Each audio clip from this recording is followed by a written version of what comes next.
नमस्कार। मैं मनोज कुमार, सहायक प्रवक्ता हिंदी, राजकीय महाविद्यालय रोहतक। आज हम भी द्वितीय वर्ष महर्षि विश्वविद्यालय, महर्षि दयानंद विश्वविद्यालय के पाठ्यक्रम अनुसार रीतिकाल के विषय में बात करेंगे। रीतिकाल का समय विक्रम संवत 1700 से विक्रम संवत 1900 ईस्वी तक 200 साल के बीच माना गया है। जैसा कि हिंदी साहित्य के इतिहास को 3 भागों में बांटा गया है: आदिकाल, मध्यकाल और आधुनिक काल। मध्यकाल के 2 भाग हैं, पूर्व मध्यकाल और उत्तर मध्यकाल। उत्तर मध्यकाल को ही प्रवृत्ति की दृष्टि से रीतिकाल नाम दिया गया है। रीतिकाल तक हिंदी काव्य पूरी तरह से अपनी परिपक्वता हासिल कर चुका था। कृपाराम अपनी पुस्तक हितरंगिणी में थोड़ा बहुत रस निरूपण भी कर चुके थे। उसी समय के लगभग चरखारी के मोहनलाल मिश्र ने श्रृंगार सागर नामक एक ग्रंथ श्रृंगार संबंधी लिखा। जैसा कि नरहरि कवि, जो कि अकबर के दरबारी कवि थे, उनके साथी कर्णेश कवि ने कर्णाभरण, श्रुतिभूषण और भूभूषण नामक 3 ग्रंथ अलंकार संबंधी लिखे। रस निरूपण और अलंकार निरूपण का इस प्रकार सूत्रपात हो जाने पर केशवदास ने काव्य के सब अंगों का निरूपण शास्त्रीय पद्धति पर किया। आचार्य रामचंद्र शुक्ल कहते हैं कि इसमें कोई संदेह नहीं कि काव्य रीति का ठीक ठीक समावेश सबसे पहले आचार्य केशव ने ही किया था। पर हिंदी में रीति ग्रंथों की अविरल और अखंडित परंपरा का प्रवाह केशव की कविप्रिया के प्राय 50 वर्ष पीछे चला, और वह भी एक भिन्न आदर्श को लेकर, केशव के आदर्श को लेकर नहीं। केशव जो कि एक अलंकारवादी थे, क्योंकि वे काव्य में अलंकारों का एक मुख्य स्थान समझते थे। इसी कारण उनको चमत्कारवादी कवि भी कहा जाता है। उनकी इसी मनोवृत्ति के कारण हिंदी साहित्य के इतिहास में एक विचित्र घटना घटित हुई कि संस्कृत के साहित्य शास्त्र है, उसका पूरा का पूरा विकास क्रम हिंदी साहित्य में अवतरित हो गया। साहित्य की आलोचना क्रमशः जिस स्थिति पर पहुंच गई थी, उस स्थिति से सामग्री न लेकर केशव ने उसके पहले की स्थिति से सामग्री ली। उन्होंने हिंदी पाठकों को काव्यांग निरूपण की उस पूर्व स्थिति का परिचय कराया जो भामह और उद्भट के समय में थी, उस उत्तर दशा का नहीं जो आनंदवर्धनाचार्य, मम्मट और विश्वनाथ द्वारा विकसित की गई थी। भामह और उद्भट के समय में अलंकार और अलंकार्य का स्पष्ट भेद नहीं हुआ था। रस, रीति, अलंकार आदि सब के लिए अलंकार शब्द का व्यवहार होता था।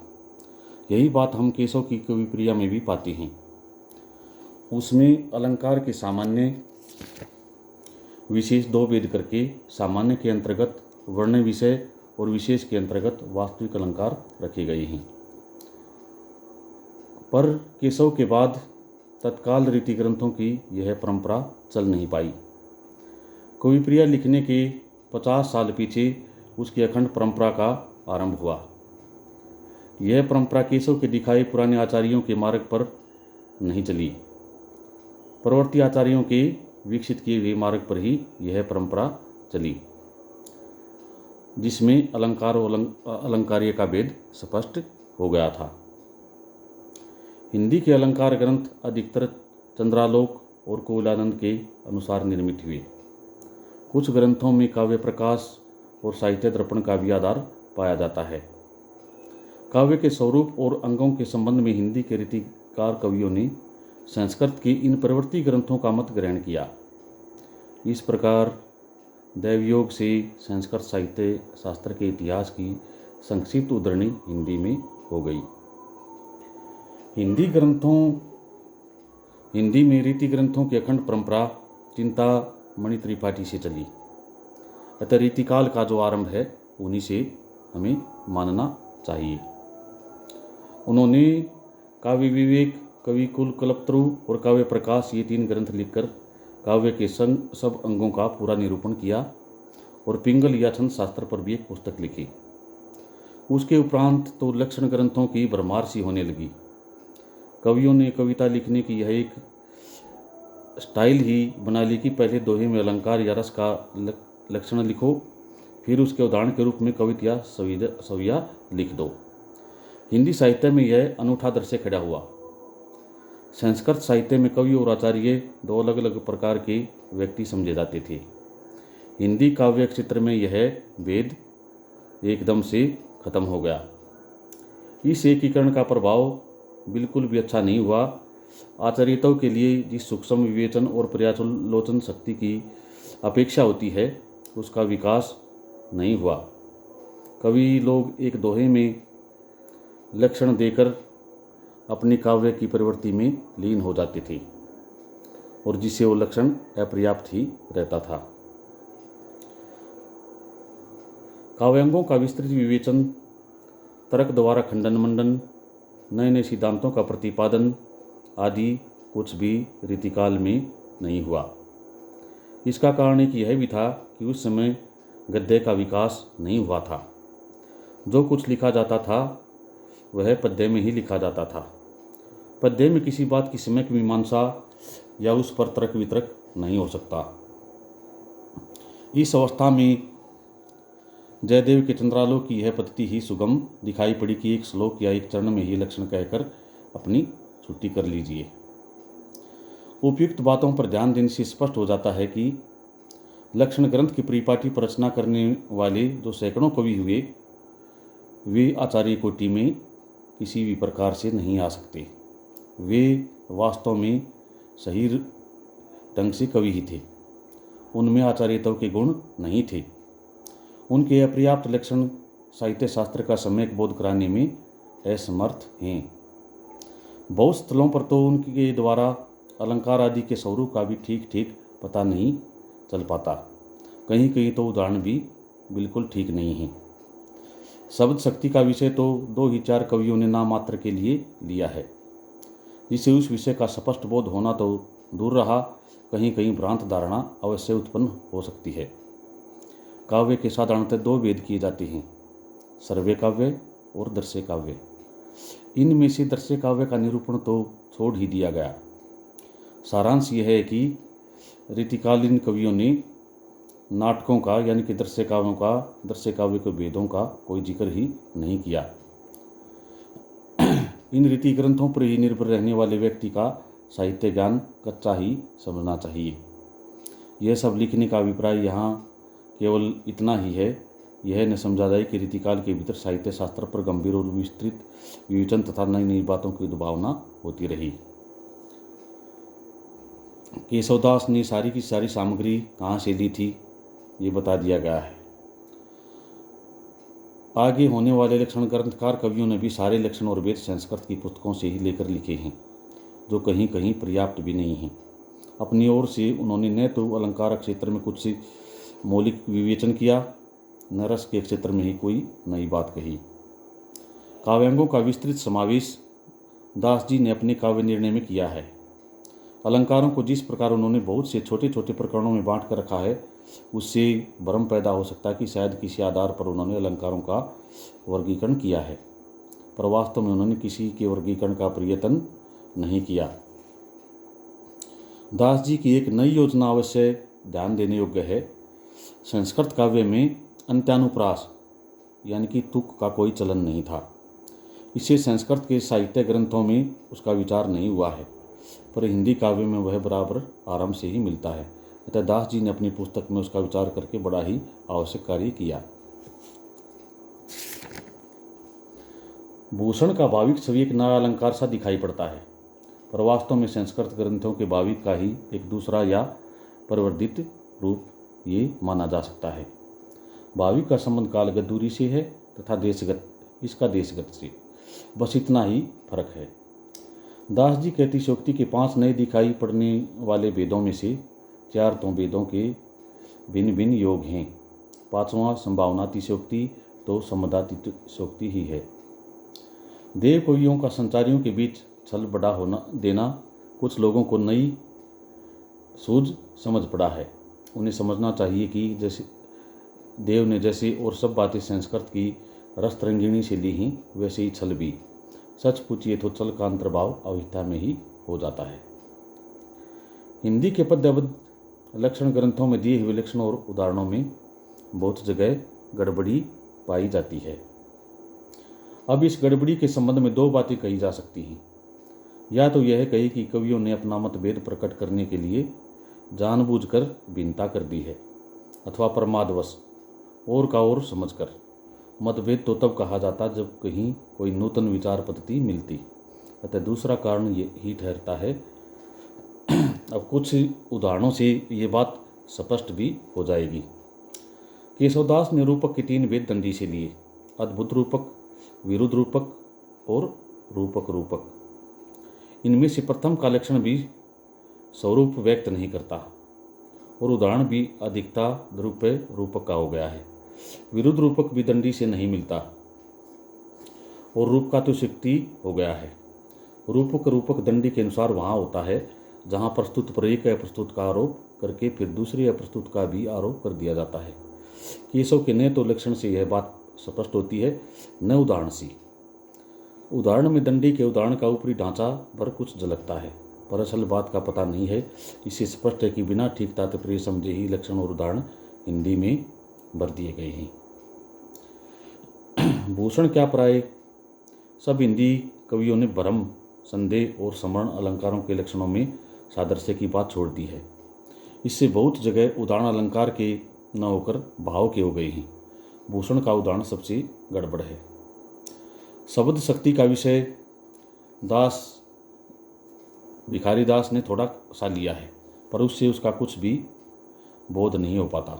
उपादान लक्षणा का लक्षण भी विलक्षण है और उदाहरण भी असंगत। उदाहरण से साफ झलकता है कि इस लक्षणा का स्वरूप ही समझने में भ्रम हुआ है, जबकि काव्यांगों का स्वतंत्र विवेचन ही नहीं हुआ। तब तरह तरह के वाद कैसे प्रतिष्ठित होते। संस्कृत साहित्य में जैसे अलंकारवाद, रीतिवाद, रसवाद, ध्वनिवाद, वक्रोक्तिवाद इत्यादि अनेक वाद पाए जाते हैं, वैसे वादों के लिए हिंदी के रीति क्षेत्र में रास्ता ही नहीं निकला। केशव को ही अलंकार आवश्यक मानने के कारण अलंकारवादी कह सकते हैं। केशव के उपरांत रीतिकाल में होने वाले कवियों ने किसी वाद का निर्देश नहीं किया। वे रस को ही काव्य की आत्मा या प्रधान वस्तु मानकर चले। महाराज जसवंत सिंह ने अपने ग्रंथ भाषाभूषण की रचना जयदेव के चंद्रालोक के आधार पर की, पर उसके अलंकार के अनिवार्यता वाले सिद्धांत का समावेश उन्होंने नहीं किया। कुल मिलाकर इन रीति ग्रंथों के जो कर्ता थे, कवि थे, रचनाकार थे, वे भावुक, सहृदय और निपुण कवि थे। उनका उद्देश्य केवल कविता करना था, न कि काव्यांगों का शास्त्रीय पद्धति पर निरूपण करना। अतः उनके द्वारा बड़ा भारी कार्य यह हुआ कि रसों और अलंकारों के बहुत ही सरस और हृदयग्राही उदाहरण अत्यंत प्रचुर परिमाण में प्रस्तुत हुए। ऐसी सरस और मनोहर उदाहरण संस्कृत के सारे लक्षण ग्रंथों से चुनकर इकट्ठे भी करें तो उनकी इतनी अधिक संख्या न होगी। अलंकारों की अपेक्षा नायिका भेद की ही और कुछ अधिक झुकाव रहा। इसी श्रृंगार रस के अंतर्गत बहुत सुंदर मुक्तक रचना हिंदी में हुई। इस रस का इतना अधिक विस्तार हिंदी साहित्य में हुआ कि इसके एक एक अंग को लेकर स्वतंत्र ग्रंथ रचे गए। इस रस का सारा वैभव कवियों के नायिका भेद के भीतर दिखाया। रस ग्रंथ वास्तव में नायिका भेद के ही ग्रंथ हैं, जिनमें और दूसरे रस पीछे से संक्षेप में चलते कर दिए गए हैं। नायिका श्रृंगार रस का आलंबन है। इस आलंबन के अंगों का वर्णन एक स्वतंत्र विषय हो गया और न जाने कितने ग्रंथ केवल नक्श के वर्णन के लिखे गए। इसी प्रकार उद्दीपन के रूप में षटऋतु वर्णन पर भी कई अलग पुस्तकें लिखी गई। ये प्रलंब संबंधी 12 मासे भी कुछ कवियों ने लिखे। रीति ग्रंथों की इस परंपरा द्वारा साहित्य के विस्तृत विकास में कुछ बाधा भी पड़ी। प्रकृति की अनेक रूपता, जीवन की भिन्न भिन्न विचारणीय बातों तथा जगत के अनेक रहस्यों की ओर कवियों की दृष्टि नहीं जाने पाई। वह एक प्रकार से बद्ध और परिमित सी हो गई। उसका क्षेत्र संकुचित हो गया। वाक धारा बंधी हुई नालियों में ही प्रवाहित होने लगी। जिससे अनुभव के बहुत से गोचर और अगोचर विषय रसिक होकर सामने आने से रह गए। दूसरी बात यह हुई कि कवियों की व्यक्तिगत विशेषता की अभिव्यक्ति का अवसर बहुत ही कम रह गया। कुछ कवियों के बीच भाषा शैली, पद विन्यास, अलंकार विधान आदि बाहरी बातों का भेद हम थोड़ा बहुत दिखा सकें तो दिखा सकें, पर उनके आभ्यंतर प्रकृति के अन्वेषण में समर्थ उच्च कोटि की आलोचना की सामग्री बहुत कम पा सकते हैं। रीतिकाल में एक बड़े भारी अभाव की पूर्ति हो जानी चाहिए थी, पर वह नहीं हुई। भाषा जिस समय सैकड़ों कवियों द्वारा परिमार्जित होकर प्रौढ़ता को पहुंची, उसी समय व्याकरण द्वारा उसकी व्यवस्था होनी चाहिए थी कि जिससे उस दोष का निराकरण होता जो ब्रज भाषा काव्य में थोड़ा बहुत सर्वत्र पाया जाता है, और नहीं तो वाक्य दोषों का पूर्ण रूप से निरूपण होता, जिससे भाषा में कुछ और सफाई आती। बहुत थोड़े कवि ऐसे मिलते हैं जिनकी वाक्य रचना सुव्यवस्थित पाई जाती है। भूषण अच्छे कवि थे, जिस रस को उन्होंने लिया उसका पूरा आवेश उनमें था, पर भाषा उनकी अनेक स्थलों पर सदोष है। यदि शब्दों के रूप स्थिर हो जाते और शुद्ध रूपों के प्रयोग पर जोर दिया जाता तो शब्दों को तोड़ मरोड़ कर विकृत करने का साहस कवियों को न होता, पर इस प्रकार की कोई व्यवस्था नहीं हुई, जिससे भाषा में बहुत कुछ गड़बड़ी बनी रही। भाषा की गड़बड़ी का एक कारण ब्रज और अवधीन दोनों काव्य भाषाओं का कवि के इच्छानुसार मिलाना भी था। यद्यपि एक सामान्य साहित्यिक भाषा किसी प्रदेश विशेष के प्रयोगों तक ही सीमित नहीं रह सकती, पर वह अपना ढांचा बराबर बनाए रखती है। काव्य की ब्रज भाषा के संबंध में भी अधिकतर यही बात रही। सूरदास की भाषा में यहाँ वहाँ पूर्वी प्रयोग जैसे मोर, हमार, कीन, अस, जस इत्यादि बराबर मिलते हैं। बिहारी की भाषा भी कीन, दीन आदि से खाली नहीं। रीति ग्रंथों का विकास अधिकतर अवध में हुआ, अतः इस काल में काव्य की ब्रज भाषा में अवधि के प्रयोग और अधिक चले। इस बात को किसी कवि ने लक्ष्य भी किया। भिखारी दास ने अपने ग्रंथ काव्य निर्णय में काव्य भाषा पर भी कुछ दृष्टिपात किया। मिश्रित भाषा के समर्थन में वे कहते हैं, ब्रज भाषा रुचिर कहें सुमति सब कोई, मिले संस्कृत पारस्यो पे अति प्रकट जू होई, ब्रज मागधी मिले अमरनाग यवन बाखानी, सहज पारसी हूँ मिले सटविधि कहत बखानी। उक्त दोहों में मागधी शब्द से पूर्वी भाषा का अभिप्राय है। अवधि अर्धमागधी से निकली मानी जाती है और पूर्वी हिंदी के अंतर्गत है। जमादानी के लिए ब्रज का निवास आवश्यक नहीं है, अतः आप्त कवियों की वाणी भी प्रमाण है। इस बात को दास जी ने स्पष्ट कहा है कि ब्रज भाषा हित ब्रजवासी न अनुमानो, ऐसे ऐसे कवि की वाणी हो सो जानिए। मिलीजुली भाषा के प्रमाण में भिखारी दास जी कहते हैं कि तुलसी और गंग तक ने जो कवियों के शिरोमणि हुए हैं, ऐसी भाषा का व्यवहार किया है। उनका दुआ प्रसिद्ध है, तुलसी गंग दुवो भई सु कविन के सरदार, इनके काव्यन में मिली भाषा विविध प्रकार। इसी दिशा दे दोहे का जो यह अर्थ ले कि तुलसी और गंग इसीलिए कवियों के सरदार हुए कि उनके काव्य में विविध प्रकार की भाषा मिलती है, तो उनकी समझ को क्या कहा जा सकता है। दास जी ने काव्य भाषा के स्वरूप का जो निर्णय किया वह कोई 100 वर्षों की काव्य परंपरा के पर्यालोचन के उपरांत, तथा उनका स्वरूप निरूपण तो बहुत ही ठीक है। उन्होंने काव्य भाषा ब्रज भाषा ही कही है, जिसमें और भाषाओं के शब्दों का भी मेल हो सकता है, पर भाषा संबंधी और अधिक मीमांसा न होने के कारण कवियों ने अपने को अन्य बोलियों के शब्दों तक ही सीमित नहीं रखा। उनके कारक चिन्हों और क्रिया के रूपों का भी वे मनमाना व्यवहार पूरी तरह से करते रहे। ऐसा वे केवल सौकर्य की दृष्टि से करते थे, किसी सिद्धांत के अनुसार नहीं। करना के भूतकाल के लिए छंद की आवश्यकता के अनुसार कियो, कीनो, करियो, करियो, कीन, यहाँ तक कि किए तक लिखने लगे। इसका परिणाम यह हुआ कि भाषा को वह स्थिरता न प्राप्त हो सकी जो किसी साहित्यिक भाषा के लिए जरूरी होती है।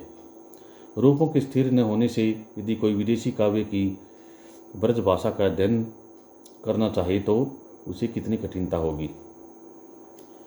भक्ति काल की प्रारंभिक अवस्था में ही किस प्रकार मुसलमानों के संसर्ग से कुछ फारसी के शब्द और चलते भाव मिलने लगे थे, इसका उल्लेख हो चुका है। नामदेव और कबीर की आदि की तो बात ही क्या करें। तुलसीदास भी गनो, गरीब, साहब इताती, उम्रदराज आदि बहुत से शब्दों का प्रयोग किया।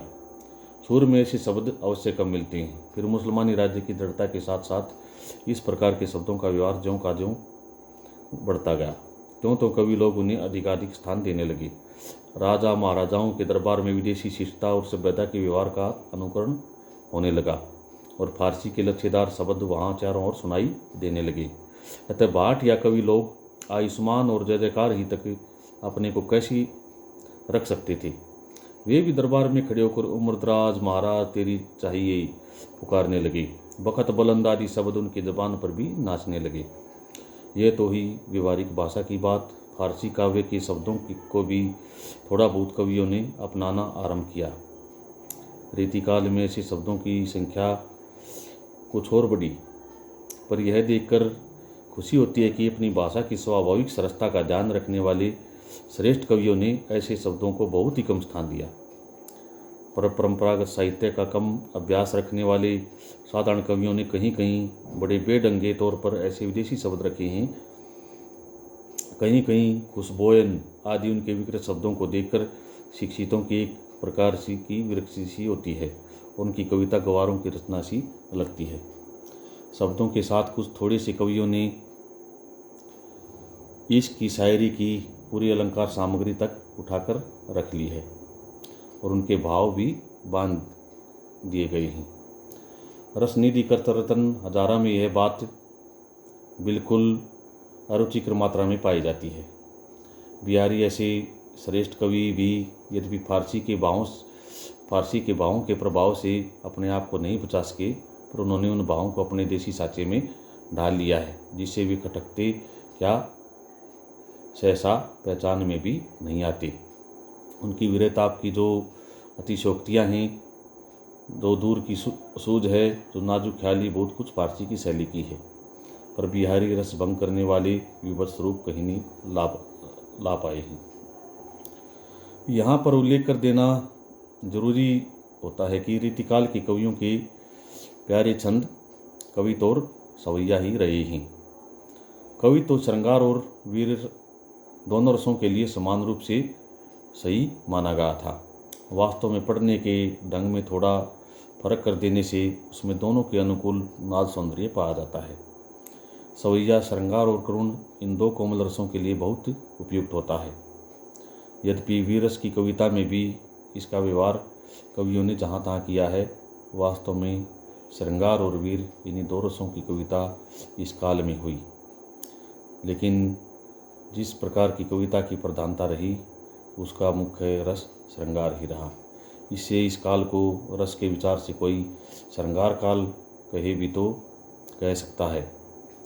श्रृंगार के वर्णन की बहुत तेरे कवियों ने अश्लीलता की सीमा तक पहुंचा दिया था। इसका कारण जनता की रुचि नहीं, आश्रयदाता राजा महाराजाओं की रुचि थी, जिनके लिए कर्मण्यता और वीरता का जीवन बहुत कम रह गया था।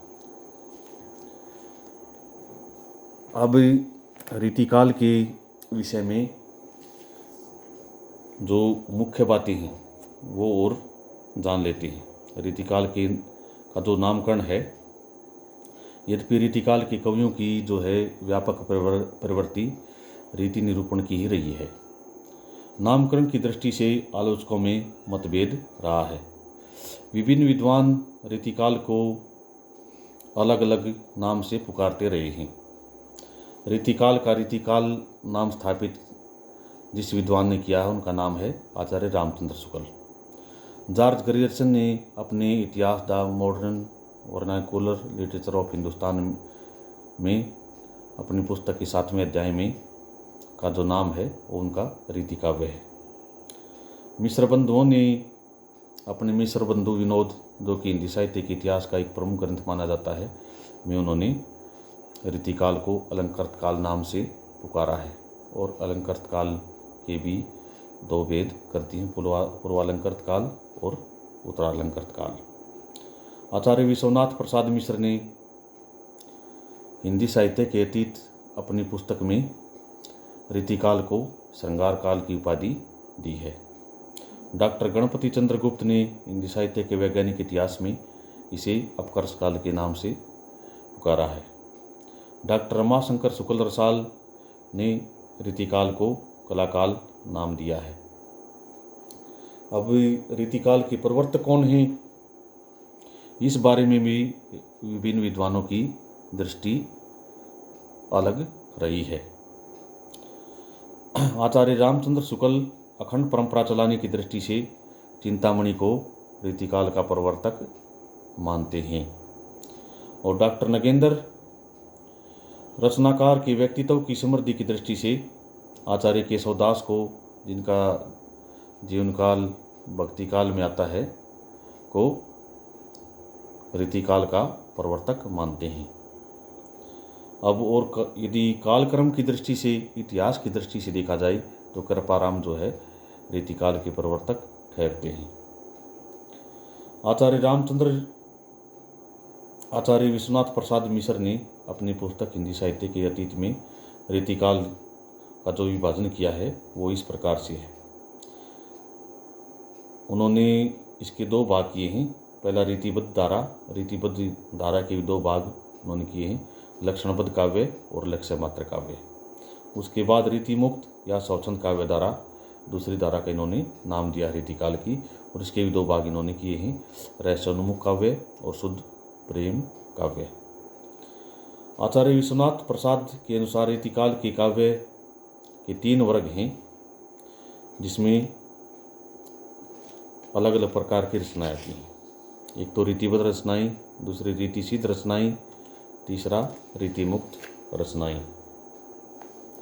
अब जो रीतिबद्ध रचना करने वाले जो कवि हैं, रीतिबद्ध रचना का मतलब है रीति निरूपण से युक्त रचनाएं। रीति निरूपण का मतलब है लक्षण और उदाहरण से युक्त रचनाएं। इन कवियों में जिनका नाम आता है उनमें प्रमुख रूप से कवि हैं चिंतामणि, भूषण, मतीराम, जसवंत सिंह, देव, रसलीन, गोप, रसी गोविंद, पद्माकर, गवाल। और रीतिसिद्ध कवियों में जिनका नाम आता है, यानी कि लक्षणों और उदाहरणों से युक्त रचनाएं, परिपाटी पर रचने वाले जो कवि हैं, यानी कि जिन्होंने लक्षण ग्रंथों की रचना नहीं की, लेकिन उनके ध्यान में संस्कृत का काव्य शास्त्र या लक्षण ग्रंथों का ध्यान अवश्य था। इन कवियों की में जो प्रमुख जिनका नाम है उनका नाम है बिहारी।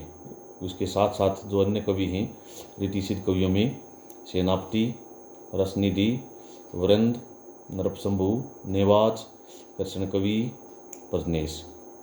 अब रीतिमुक्त कवियों में जिन कवियों का नाम आता है उन कवियों में प्रमुख नाम हैं गणानंद, बोधा, ठाकुर, आलम, दबीरदेव।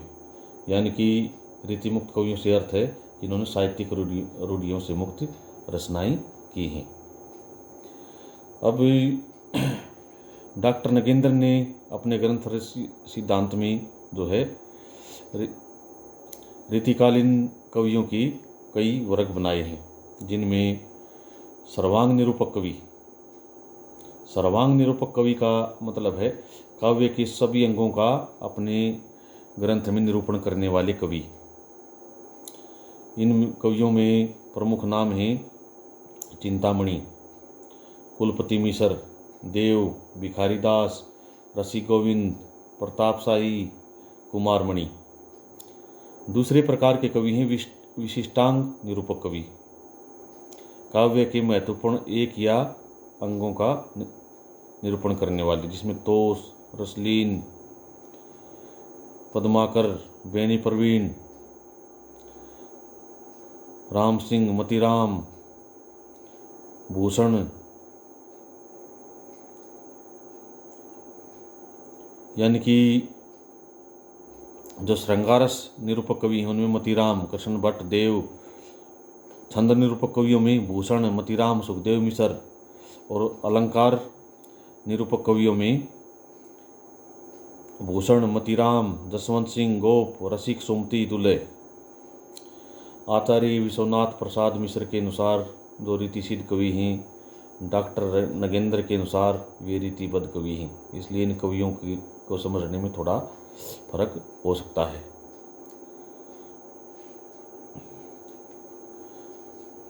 धन्यवाद।